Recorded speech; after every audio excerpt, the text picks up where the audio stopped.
두 번째 사례는 이번에는 따님만 있으신 할머님의 사례입니다. 이번에는 딸만 둘이 있으신 할머니신데요. 이 할머니는 딸 둘을 키우시면서 할아버지랑 둘이 어떤 생각을 하셨냐면 딸들은 모름지기 공주처럼 키워야 돼 라고 얘기를 하시면서 정말 정성 들여서 예쁘게만 키우셨어요. 그러니까 막 옷 입은 것도 보면 다 공주스럽게 입고 진짜 우리 흔히 얘기하는 손끝에 물 한 방울 안 묻히게 하고 머리며 옷이며 다 공주풍으로 핑크색으로 이렇게 키우신 분들이세요. 이렇게 잘 곱게 키웠고요. 전공도 대학에 들어가서 두 딸 다 미술을 전공하게 됐습니다.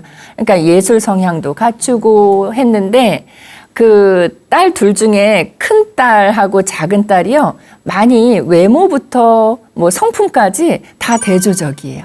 큰 딸은 정말 공주처럼 생겼어요. 인형처럼. 할머님 말씀에 의하면. 근데 둘째 딸은 좀 동양스럽게 생겼는데 아주 예쁜 얼굴. 그러니까 사람들이 객관적으로 딱 보면 언니는 공주 같고 동생은 약간 그 밑에 이렇게 보면서 늘 자랐던 거예요. 그러니까 동생 입장에서는 늘 언니가 우월한 존재였던 거죠. 그래서 이렇게 자라다가 두 딸들이 결혼을 합니다. 결혼을 하는데 큰 딸은 되게 예쁘다 그랬잖아요. 인형 같다고. 그래서 이제 큰 딸도 결혼했고 둘째 딸도 결혼했는데 결혼 후의 삶이 이제 달라지는 거예요. 결혼하기 전까지는 부모님이 똑같은 옷 사입히고 똑같이 대해주고 대학도 똑같이 보내고 이렇게 했는데 결혼을 하게 되니까 각자의 이제 시댁 분위기가 여기에 합체가 되는 거죠. 그래서 큰 딸은요, 시부모님들이 이 큰 딸을 친정 부모님들이 예뻐하셨던 것만큼 굉장히 예뻐했대요. 그래서 오기만 하면 아우 예쁘다 우리 얘기하면서 가방도 선물해 주시고 또 왔다가 갈 때 고기도 이렇게 선물 세트로 보내주시고 심지어는 이 큰딸이 결혼하기 전에 시 어른들이 집을 미리 장만을 해 두시고요. 그것도 그 집들 중에 고르라고 선택권을 줬대요. 그러니까 이 큰딸이 결혼할 때 장남하고 결혼을 했다고 하는데 그 장남은 또 형제들이 있을 거 아니에요. 그러니까 시 어른들이 아들들 결혼하면 줄 집을 미리 여러 채를 장만을 해 놓으시고 큰아들이니까 너 먼저 선택권을 준 거예요. 그래서 그 집들 중에 제일 마음에 드는 집을 이제 위치도 좋고 한 집을 딱 선택을 했죠. 그러니까 딸은 결혼하면서부터 내 집이 딱 갖춰진 거예요. 거기서 끝나지 않습니다. 딸이 미술을 전공했기 때문에 시댁에서 미술학원을 차려줘요. 그러니까 어마어마한 거죠.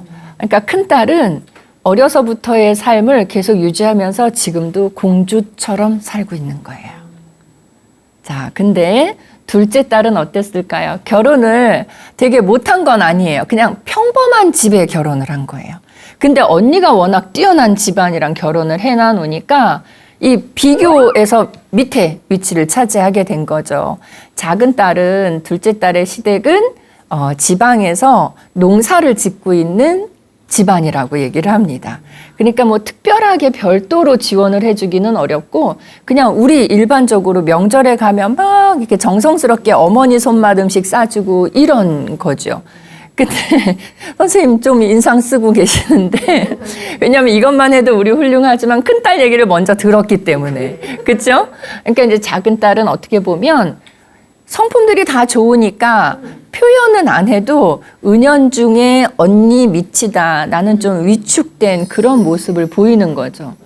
그리고 큰딸 시댁에서는 큰딸이 이제 애를 낳잖아요. 손주 나오면 은수저 같은 거를 선물을 해주는 거예요. 그러니까 이제 할머니 입장에서 볼 때는 엄마 입장이죠. 엄마 입장에서 볼 때는 큰딸하고 작은딸하고 결혼 후의 생활이 수준 차이가 너무 나니까 이렇게 우리 그 저울로 치면 기울어져 있잖아요. 그래서 이 모습을 보기가 너무 싫은 거예요. 그래서 안 되겠다. 작은 딸에게 내가 조금 모르게 지원을 해줘서 이렇게 좀 밸런스를 맞춰봐야 되겠다라는 생각에 작은 딸 아이 있죠. 손주 은수저도 몰래 해가지고 작은 딸한테 주고 또 이 뭐 고기라든가 선물 같은 것도 큰 딸한테는 안 해주지만 작은 딸한테는 몰래 뒤로 챙겨주고 이런 노력들을 하셨어요.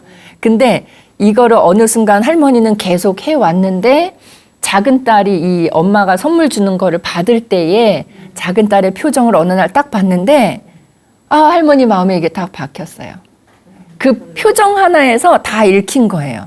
뭐냐면 내가 언니보다 못 살기 때문에 엄마가 이런 걸 나를 챙겨준다라는, 그래서 나는 그냥 이거 토 달지 말고 그냥 조용히 나도 언니한테 안 들키게 조용히 받아가지고 가야 된다라는 이런 표정.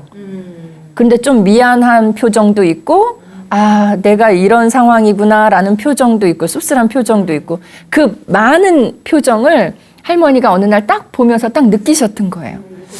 그래서 할머니 생각에는 그동안 모르게 뒤에서 작은 딸에게 도움을 줘왔지만 혹시나 그날 그 표정을 보신 이후에는 들었던 생각이 내가 혹시 작은 딸의 자존심을 너무 상하게 하는 건 아닌가, 작은 딸을 위한다고 배려한다고 하는 나의 행동이 오히려 작은 딸에게 상처를 주는 건 아닐까라는 생각이 들었대요. 그래서 어떻게 해야 될까요? 라고 이제 상담을 해오셨던 사례예요. 듣는 우리도 조금 마음이 좀 쓰이죠. 그럴 때는 내가 엄마였으면 어땠을까? 내가 엄마였어도 작은 딸한테 조금 더 마음이 가지 않았을까요? 하나라도 더 챙겨주지 않았을까요? 그런 생각이 들었는데, 그래서 저는 그렇게 얘기를 했어요. 자식을 생각하는 이제 부모님의 따뜻한 마음이 느껴지는데, 그래도 제 생각에는 작은 딸한테 할머니가 아무런 언급을 하지 않으신 채로 선물을 주는 것부터 시작을 하셨단 말이에요. 그렇다면 그러지 말고 작은 딸하고 언제 한번 속의 이야기를 나눠보시면 어떨까 싶어요. 그러니까 내가 너에게 각별히 이렇게 선물을 주고 있는 이유, 작은 딸도 엄마의 마음을 어느 정도는 아는 것 같아요. 아니까 아무 말 하지 않고 이거를 받아들이고 있죠. 근데 마음의 상처는 됐을 거라는 생각은 들어요.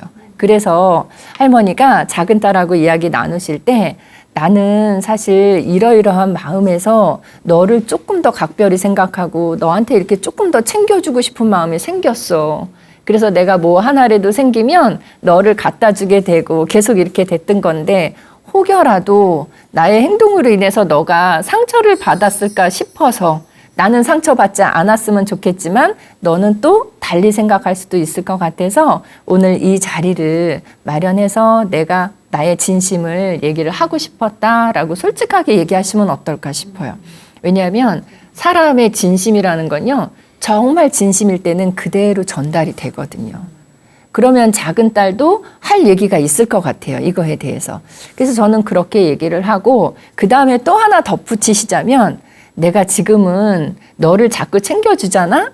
근데 만약에 사람 일은 아무도 몰라.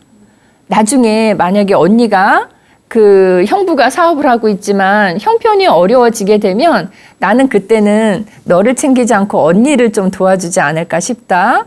나는 딸이 둘이지만 어느 딸도 기울어지는 걸 내가 보고 싶지가 않아서 지금은 너에게 도움을 주지만 언니가 좀 어려운 상황이 생기거나 하면 그때는 나는 고민하지 않고 너보다는 언니를 챙길 것 같아. 그때는 너 서운해하지 마 라고 하면서 조금 유쾌하게 이렇게 즐겁게 얘기를 하셔도 될 것 같아요. 근데 그 말씀은 진짜 솔직한 마음일 것 같아요. 나중에 큰딸이 좀 어려운 상황이 되면 큰딸을 더 도와주지 않을까요? 근데 내가 너를 도와주고 있지만 나중에 언니를 도와줄 날도 있을 수도 있어 라고 얘기를 하는 게 그게 어떤 효과가 있냐면 작은 딸에게 부담감을 덜어주는 효과예요. 엄마가 나한테만 계속 하는 게 아니라 누구든 언니든 나든 어려움에 처해 있으면 도움을 주는 분이구나 이렇게 받아들이지 내가 자존심 상해할 일이 아니다라고 생각을 할 수 있을 것 같아요. 근데 항상 형제가 됐든 자매가 됐든 보면 둘째보다 첫째들이 뛰어난 경우들이 참 많거든요. 물론 반대도 있겠지만 그럴 때 둘째들이 갖고 있는 이 심리, 조금 내가 능력이 부족하다는 그런 마음을 늘 갖고 있는 것 같아요. 그래서요, 어느 집이나 보면 친구들 중에 좀, 얘는 되게 똑똑한 친구야 라는 생각이 들어서 딱 물어보면요, 둘째들이 많아요.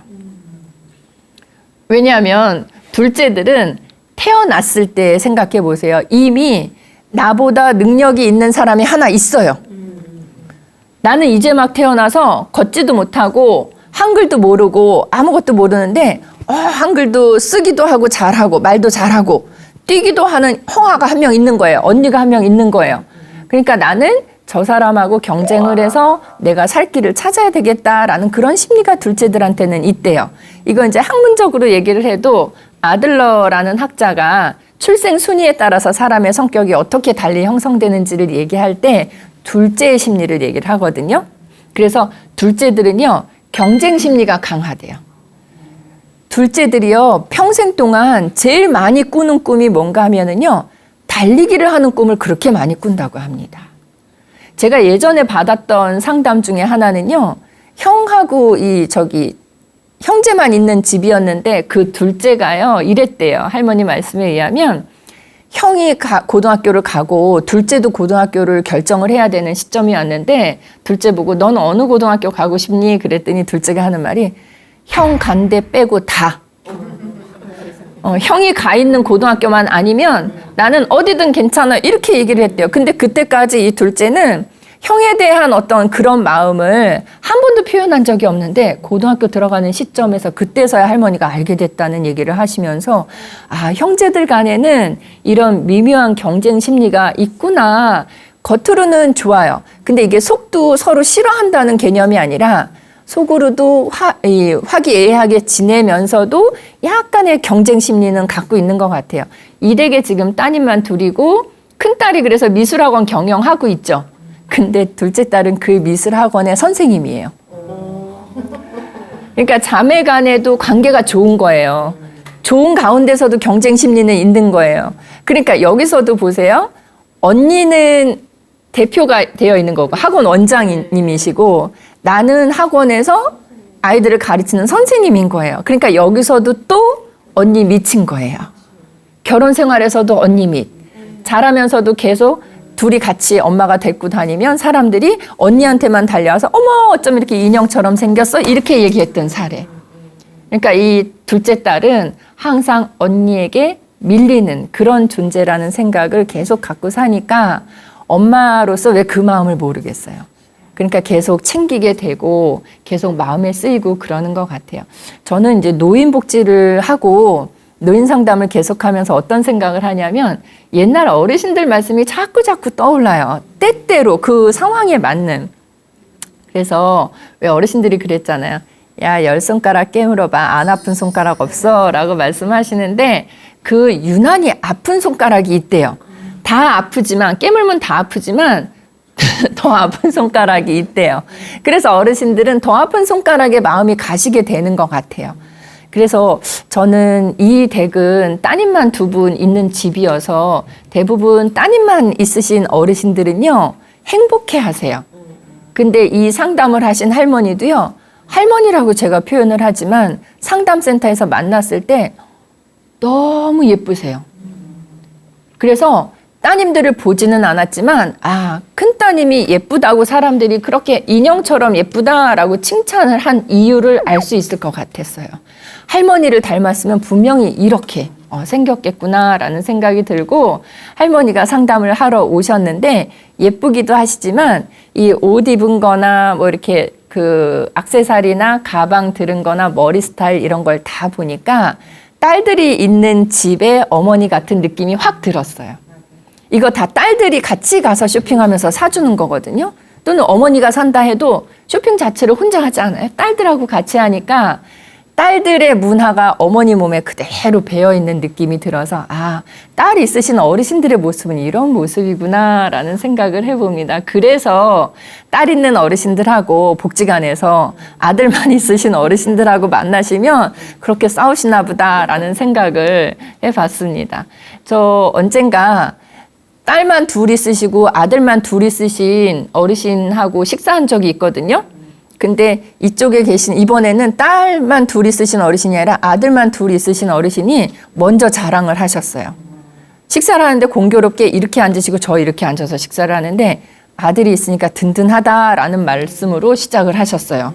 그랬더니 딸만 있으신 어르신이 가만히 빙그레 듣고 웃으시면서 들으시다가 그래도 딸이 있어야 되겠지요. 이렇게 얘기를 하시면서 두 분이 조금씩 이 목소리 톤이 올라가더니 한 30분을 그러고 약간 언쟁 비슷하게 하셔요. 큰일 났다.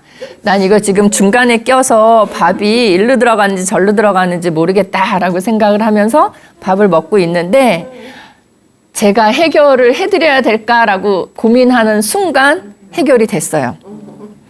처음에 아들만 둘 있었던 어르신 있죠? 그분이 이렇게 이야기를 딱 전향하면서 근데요, 아들만 둘 있으니까 이거 안 되겠더라고요. 한마디를 하셔요. 그렇게 시작을 한 게 이 딸이 쓰신 할머니는 거기서 멈추지 않고요. 딸만 둘 있으면 뭐 좋은 줄 아세요? 하면서 앞에 30분은 아들이 더 좋다, 딸이 있어서 좋다를 막 얘기를 하시더니 정점에 올라간 다음에는 아들만 있으니까 이게 안 좋아요 하니까 딸이 있어서 이게 안 좋아요. 이제는 서운한 얘기들을 두 분이 하시다가 알아서 불을 끄시더라고요. 그래서 그 다음부터 저는 밥을 먹을 수 있었거든요. 그래서 이번 사례는 딸만 둘 있으신 어르신의 얘기였지만 그래도 딸만 둘이 있으시다고 다 행복한 건 아니시구나. 그래서 어르신들이 아까 처음에 말씀드린 것처럼 딸만 있는 게 좋은지 아들만 있는 게 좋은지 답은 못 찾겠어요 라고 얘기를 했는데 우리 선생님처럼 아드님 따님 다 골고루 있으신 게 좋은지 또는 또 아까 말씀하신 할머니 얘기처럼 무자식이 상팔자예요 라고 얘기하시는 어르신의 말씀이 맞으시는지 참 어려웠던 학대 상담이라든가 이런 거는 되게 좀 크잖아요, 부피가. 그래서 우리가 적극적으로 뭔가를 해결책을 제시를 해드려야 되고 적극적으로 도움을 드려야 되는 그런 상담이에요.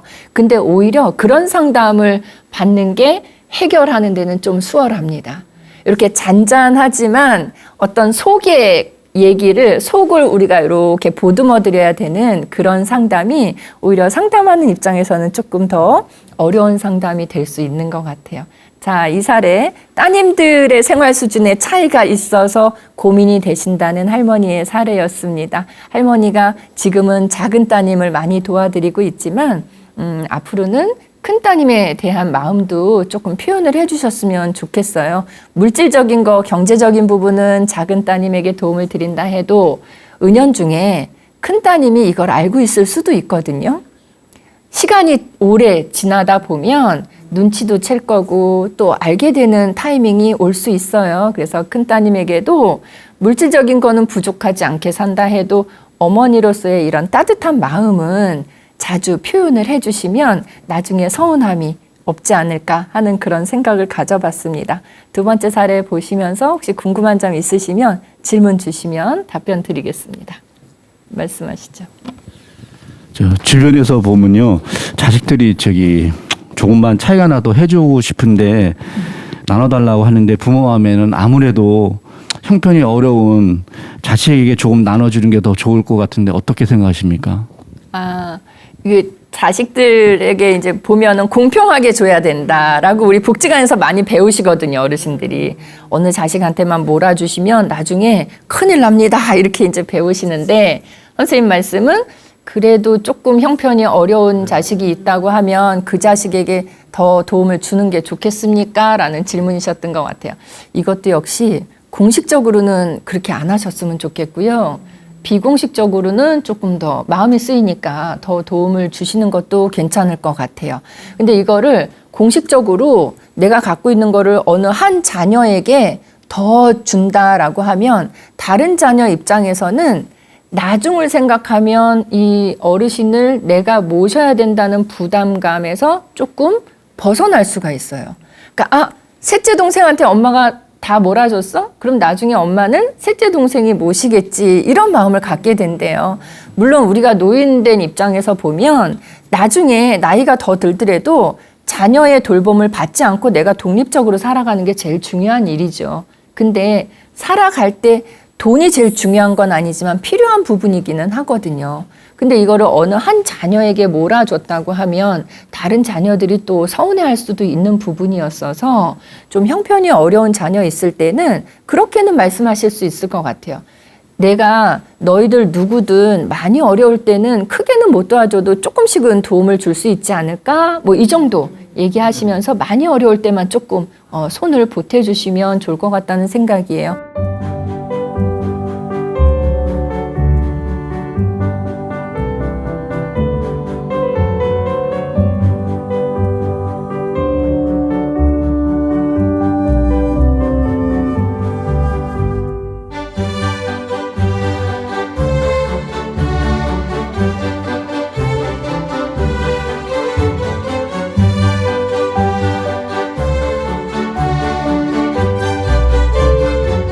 예전에 제가 상담받았던 사례 중에 아드님만 4분 있었던 사례 있었어요.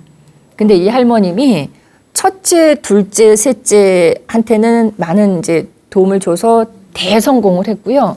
막내는 경제적으로 어려워서 돈을 좀 도와줬어요. 보태줬어요. 근데 막상 실제적인 도움은 첫째, 둘째, 막내한테는 경제적으로 금전적으로 도움을 줬고요. 이 셋째에게는 주신 게 없거든요. 근데 셋째가 나중에 그 얘기를 하더래요. 아들이 아니라 며느리가. 어떤 이 노인이 거처가 없이 떠돌아야 되는 그런 상황이 됐거든요. 그러니까 첫째네에서도 지내기 어렵고 또 둘째네 갔더니 여기도 어렵고 셋째네, 넷째네 이렇게 할머님이 한 집씩 다녀봤어요. 그랬는데 그때 그 경제적으로 도움을 받았던 자녀들은 그런 말을 안 했는데 셋째 집에서 며느리가 그렇게 얘기를 하더래요. 어머니, 제가 어머니가 싫어서 드리는 말씀은 아니고요.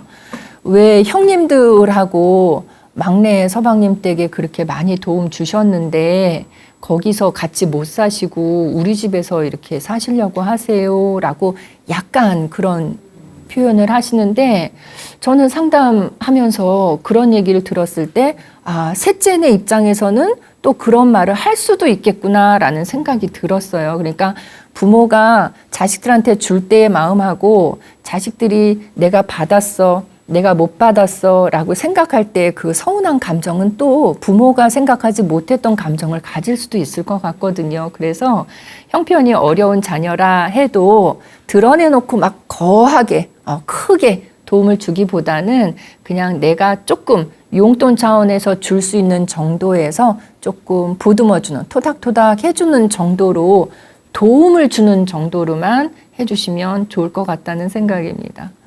자, 오늘 이렇게 2편의 사례를 봤어요.